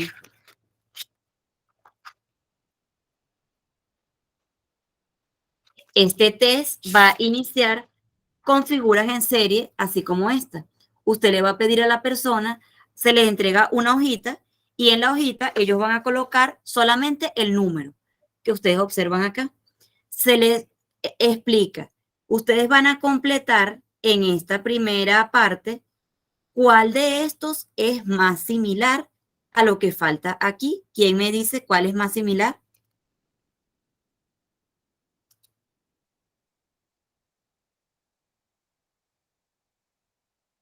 Sin temor a equivocarse, que no van a, yo no voy a dar resultados aquí de ningún test. Debe ser el 4. El 4, El correcto, primero, ajá. correcto, el 4. Pero a medida que nosotros vamos aumentando la serie, vamos a aumentar el grado de dificultad. Por lo menos en la serie B, tenemos aquí, es que conseguir el patrón que va en serie. En este caso, ¿cuál sería? ¿Quién me dice?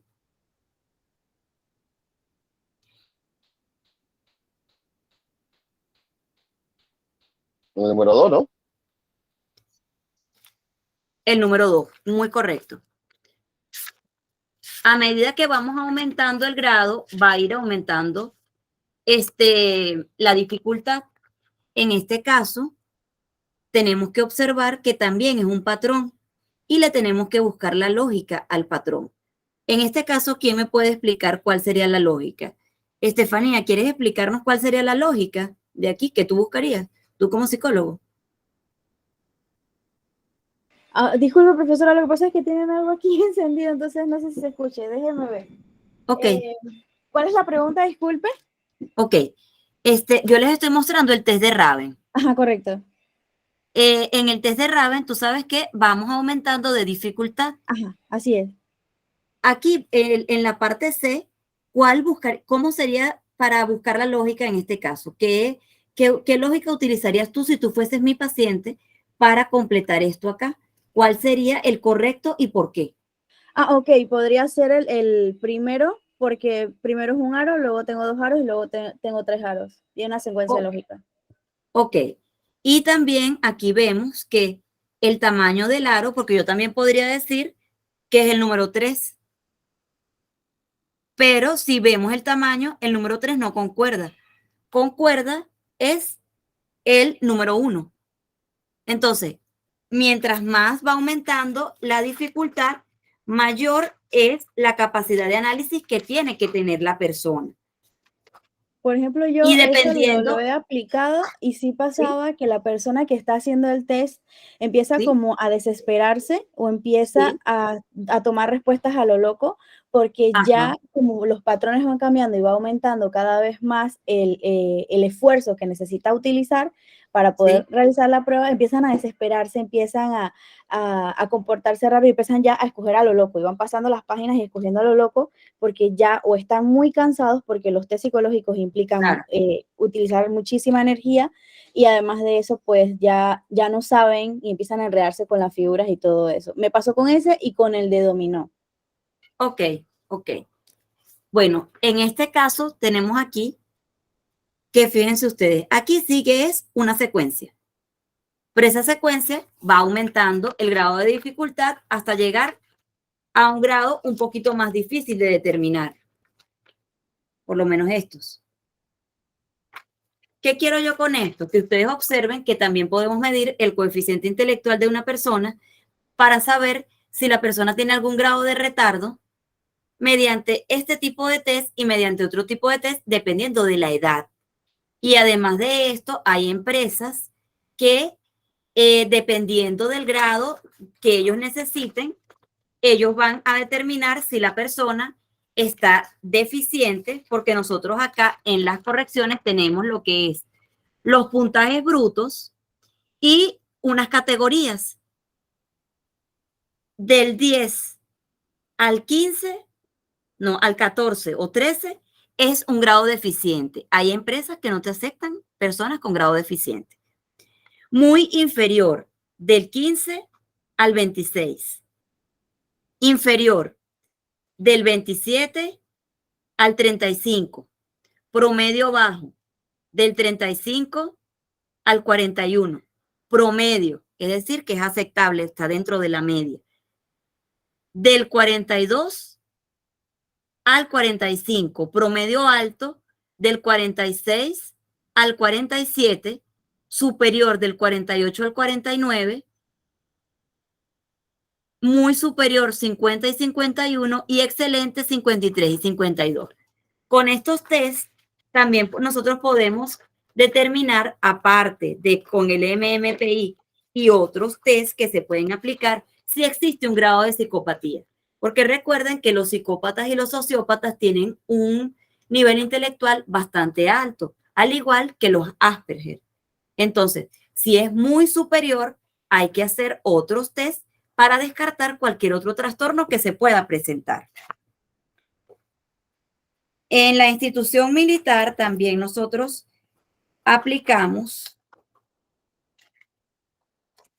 este tipo de test que se llama psiconema, que son de completación. Aquí usted le va a pedir a la persona que llene sus datos personales, que en este caso estaríamos hablando de lo que es la anamnesis, nombres, apellidos, la identificación de la persona. Y aquí le vamos a hacer preguntas. ¿Se han separado sus padres alguna vez? ¿Hay algún familiar que pertenezca a alguna carrera con la que usted se relaciona? ¿Por qué usted desea desarrollarse en la carrera? Descríbase brevemente. Hay una prueba de completación que se llama frases de Rotter. Esta yo la utilizo generalmente para empezar a evaluar, porque esta la hacemos con la indicación de que nos digan lo primero que piensan, lo primero que se les viene a la mente, por ilógico que parezca. Por ejemplo, esta empieza con algo que dice, me gusta. Esta persona en este caso responde, el paracaidismo. Es aceptable. La época más feliz, lo mejor, lo que no puedo hacer, cuándo fracasé, qué necesito, qué pienso de salir con mujeres, qué cosas odio, cuál es mi mayor deseo, qué referencias tengo en mi padre. Yo en secreto. Entonces, hubo un caso en la unidad en la que la persona tenía una obsesión por su hermana y ya esa obsesión era patológica. Y entonces ya allí se determinó que el chico no podía entrar allí porque él incluso en la parte que dice yo en secreto confesó que se masturbaba mientras veía a su hermana bañarse. Entonces ya vemos allí los grados distintos de patología que pueden existir en una persona que fenotípicamente aparenta ser normal. Tenemos también el test de completación de aquí les damos unos estímulos, ¿verdad? Que este es el de Wernicke, creo que es el de, no es el de Wernicke, es de Wechsler. Aquí les damos unos estímulos, lo que pasa es que no se aprecia bien con la cámara. Le damos unos estímulos. Los estímulos son, en el primer recuadro es un puntito nada más. En el segundo recuadro es el apóstrofe que se le coloca a la ñ. En el tercer recuadro son 3 líneas. En el cuarto recuadro es un cuadrito muy pequeñito en negro. En el quinto recuadro es solo una línea en negro. En el sexto recuadro, otra lineecita por encima en negro. En el último es una lineecita puntiaguda y en el antepenúltimo, perdón. Y en el último es como un paréntesis. De allí, la persona me va a sacar el dibujo siempre incluyendo el estímulo. Como ustedes pueden observar acá, la persona incluyó en el primero el puntico con una rueda. El segundo, él utilizó el apóstrofe de la ñ como una ceja. En el otro, él utilizó los 3 palitos que están allí como una escalera. En el otro, él utiliza el cuadrito como una cometa. En el de abajo, él utiliza esto como un martillo. En esta que está acá, que es la lineecita que está aquí arriba, él me hizo un carrito. En esta que está acá, que es la lineecita puntiaguda, me hizo unas florecitas y finalmente me hace un paracaidista. Aquí, en este caso, aparte, se le pide que coloquen un título de cada dibujo y cuál es el que más le gustó. ¿En cuáles dibujos tenemos que tener nosotros consideración? En los que hay muchas líneas puntudas, porque muchas líneas puntudas me indican agresividad. ¿Hasta ahora hay alguna duda?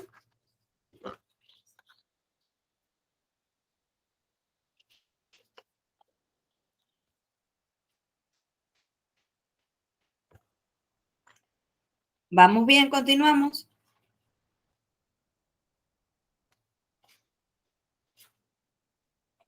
Esto es un test de Bender que está muy bien hecho. está organizado, lo que es punto, hay integración, está todo en orden.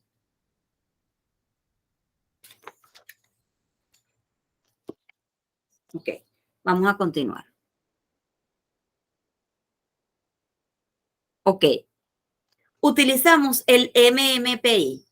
El MMPI es el que yo les dije que yo tengo digitalizado, que él tiene un conjunto de preguntas. Yo lo tengo en físico también, lo tengo por acá para que ustedes más o menos tengan una idea. Él tiene, sí, como dice Estefanía, él es un poquito fastidioso porque él tiene 566 preguntas, pero estas 566 preguntas son para responderlas rápidamente y que la persona diga sí o no. Y como está estandarizado, es decir, eso se acepta a nivel mundial, yo lo tengo en digital porque yo trabajo con pacientes de fuera, generalmente venezolanos que han emigrado. Entonces tengo varios pacientes en Estados Unidos, tengo varios pacientes en República Dominicana, en Colombia. Además de eso, yo hago tesis, trabajos, todas esas cosas. Y tengo comunicación con muchas personas a nivel mundial. Tengo casi todo digitalizado. En mi test, yo lo que hago es colocar las respuestas que me envía el paciente y me arroja un gráfico. Y ese gráfico me va a determinar en cuáles patrones de conducta podemos trabajar y cuáles son los resultados realmente que me va a arrojar ese test. Las preguntas son algo así. La primera pregunta me dice, ¿me gustan las revistas de mecánica? En el test que está estandarizado yo coloco 1 para sí y 2 para no. ¿Tengo buen apetito? Igual, 1 para sí y 2 para no. Escuchen esta pregunta que es importante. ¿Los espíritus malos se posesionan de mí? ¿Sí o no? Y así a ustedes les van a ir variando las preguntas para poder determinar de esta forma si existen rasgos o no de esquizofrenia, de paranoia, de esquizoafectivo, de alucinaciones, de delirios. Hay que también diferenciar rasgos, como les dije, de trastorno.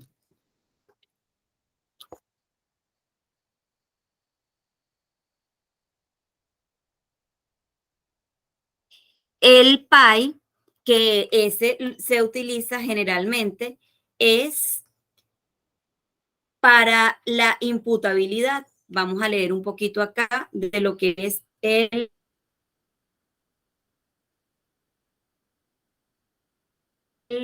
el PAI.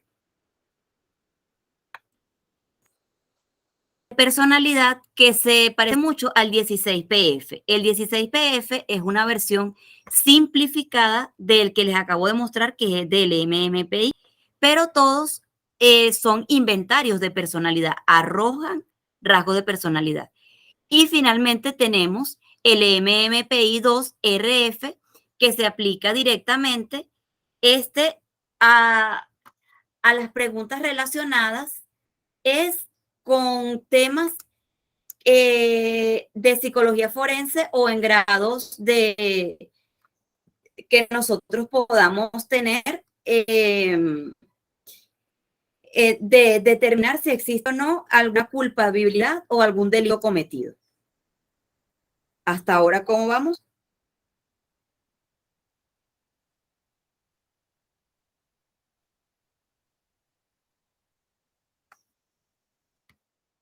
Vamos a continuar entonces. Doctora, sí, en lo particular, muy interesante toda esa información en caso. Es súper relevante, es muy importante. Una de seguir aunándolo más. Y ya como anunciaron, usted nos va a poder compartir información ahí en el WhatsApp, que estamos bastante en sintonía. Sí, cómo no, claro que sí. Yo les voy a pasar ahorita el link y en el link ustedes van a poder observar todas las redes sociales, van a poder observar mi trabajo. Yo cuando tengo oportunidad, porque realmente siempre llegué 10 minutos tarde porque de verdad he estado toda la semana ocupada trabajando, he estado full, gracias a Dios. Entonces, por eso fue que llegué un poquito tarde y les pido de verdad disculpas por haberme pasado del tiempo. La semana próxima no va a suceder. La semana próxima tomo previsiones. Otra cosa que les voy a decir, en dado caso, porque aquí en Venezuela, como ustedes saben, por lo que les expliqué, hay ocasiones en las que se va la luz, sin previo aviso. Aquí no avisan que van a cortar la luz. Si se llegase a cortar la comunicación y yo no puedo ni siquiera responder, yo por el grupo después me comunicaría para organizar otra reunión porque ya escaparía de mis manos. Pero para que tengan eso en consideración, ¿oyeron? Yo les voy a dejar mi link para que ustedes vean. Yo he hecho varios videos informativos y tengo bastante información acerca de la parte psicológica. Y allí pueden comunicarse conmigo sin ningún inconveniente. Vamos a continuar entonces acá. Cuando hablamos del informe técnico pericial, importante la palabra pericial, porque aquí vamos a exponer hechos por un perito técnico, es decir, un profesional experto y que generalmente trabaje en la institución donde ustedes van a realizar la evaluación. Porque generalmente cuando es por un caso delictivo, no permiten evaluación de psicólogos privados para evitar malentendidos y malas interpretaciones. ¿Ok? Pueden existir diferentes informes periciales dependiendo de la necesidad real que tenga tanto el profesional como la investigación en sí. Aquí era lo que yo les hablaba de lo que les dije antes de lo del diagnóstico, de lo de los informes, perdón. Anamnesis, antecedentes peri, pre y postnatales, constitución familiar y la dinámica familiar que esas personas llevan, áreas académicas, personales y laborales. En el área académica me van a incluir si la persona ha tenido algún tipo de relación, por supuesto, si no es un niño, si ha tenido algún tipo de relación, qué tipo de relación ha tenido, si se terminó, por qué se terminó, porque si se terminó en un caso, una vez me tocó en un tribunal una total víctima, la persona me decía que, oye, no, que a él lo dejaban las mujeres porque es que él era tan bueno que él no sabía por qué lo dejaban. Y entonces a mí me hacía ruido porque, oye, 3 personas que no se conocen y dejan a una misma persona y la misma persona es supuestamente, según él, la persona mejor del mundo. Entonces aquí hay algo que no es real. Cuando yo hago una investigación, incluso le hice una pregunta a él, él golpeó bien duro la mesa y yo dije, es que no me está siendo sincero. Sí, eres violento. Y por eso tus parejas te dejaron. Y por eso tienes las denuncias de violencia. Entonces hay que tener cuidado con eso.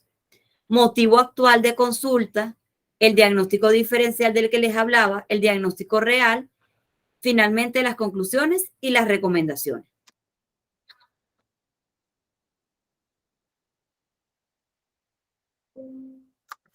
Los trastornos psicológicos por imputabilidad.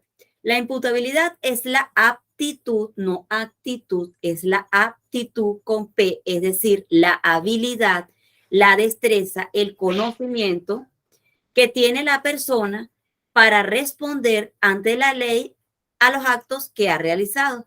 También se puede definir como la capacidad psíquica para entender lo que hace y sabe lo que es lícito o ilícito y la capacidad para actuar libremente y poder optar por una decisión o por lo contrario. No sé si ustedes han tenido la oportunidad de ver un caso que se ha vuelto muy popular en la serie de Netflix, que es el caso de Jeffrey Dahmer, que en este caso yo considero que Jeffrey Dahmer tiene múltiples patologías y a tal punto de que él no tenía una capacidad de raciocinio como tal. Las respuestas eran poco, él se expandía muy poco y él solamente decía sí, no, ok, a diferencia de Ed Kepner. Si ustedes investigan un poquito, Ed Kepner era un hombre pero tan inteligente que él sí se puede considerar un psicópata. Jeffrey Dahmer no es un psicópata. Jeffrey Dahmer tiene otros trastornos patológicos que no es la psicopatía uno de ellos, porque carece de grado de inteligencia, incluso tiene un retardo que lamentablemente se fue por otro camino impulsado por los otros trastornos que él tenía. Pero en el caso de Kepner Kepner sí tenía una inteligencia superior y sí era un psicópata. Kepner comete un delito que es matar a sus abuelos. Y por el hecho de él colaborar y porque era menor de edad al momento en el que hizo o el que él cometió el crimen, él fue absuelto de los cargos y de paso se le borró el historial.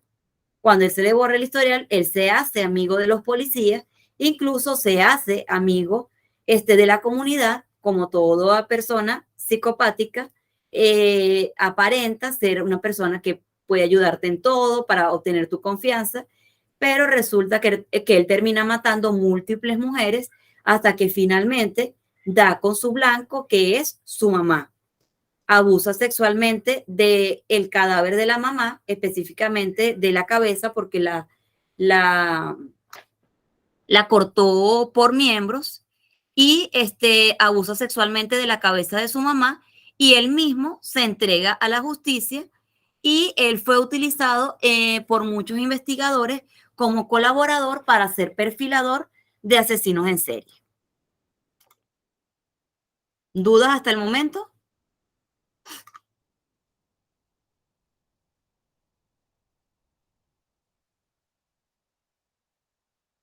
Continuamos.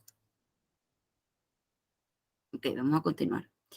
Trastornos psicológicos que pueden ser imputables. La psicosis, la esquizofrenia, el trastorno delirante o la paranoia, la psicosis tóxica, trastorno psicótico compartido, demencias, trastornos de afectividad como depresión y manía o cuando son juntos, que es la bipolaridad, trastornos de la impulsividad, que hay un trastorno que se llama tendencia acting out.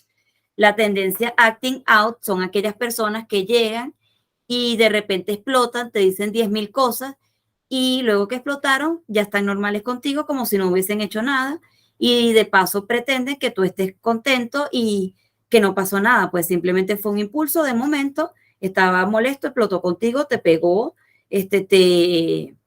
te agredió o te será física, verbal o sexualmente, o hay casos en que ha llegado a matar, pero bueno, luego se arrepienten y es casi de inmediato. Retardo mental, adicciones y dependencias pueden ser a las drogas legales o a las ilegales y trastornos por ansiedad, pero ya cuando es patológico.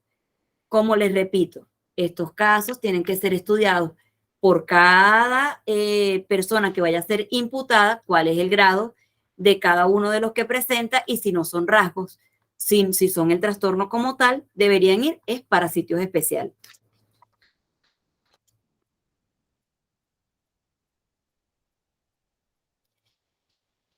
Lo que comúnmente se piensa de los enfermos mentales.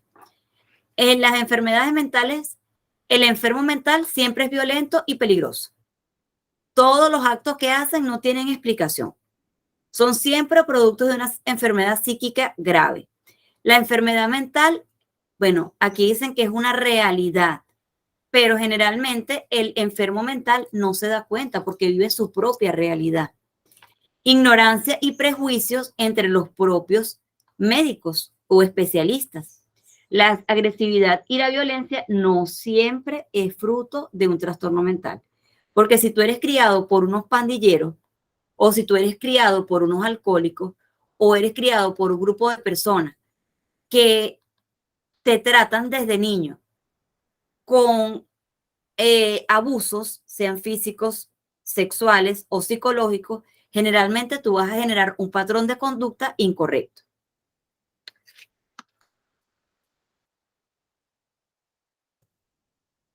Finalmente tenemos lo que es la pederastía o el abuso de menores. Se considera abuso infantil a un niño abusado por su padre, su madre o por cualquier persona que le ocasione un daño, sea físico, sea psicológico, o cualquier acto que sea cometido contra la voluntad de una persona. Aquí en este caso hablamos de menores.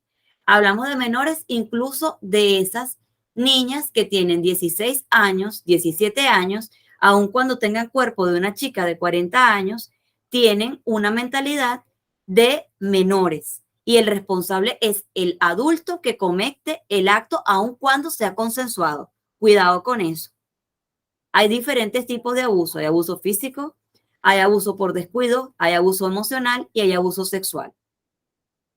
Incluso cuando hablamos de adultos, toda acción que sea en contra de tu voluntad requiere de un estudio, porque eso va a traer como consecuencia un abuso.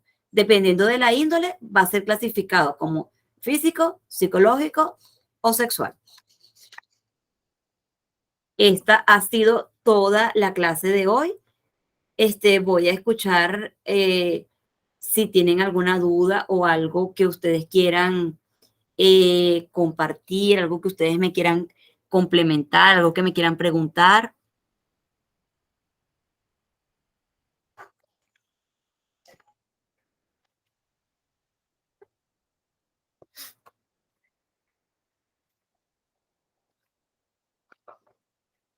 ¿Todo claro?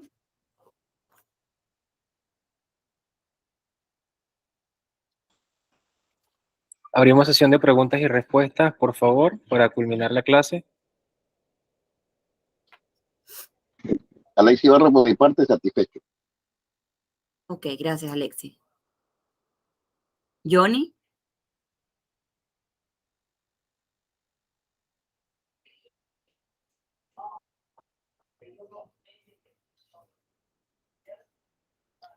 Gracias, Johnny. Alexis.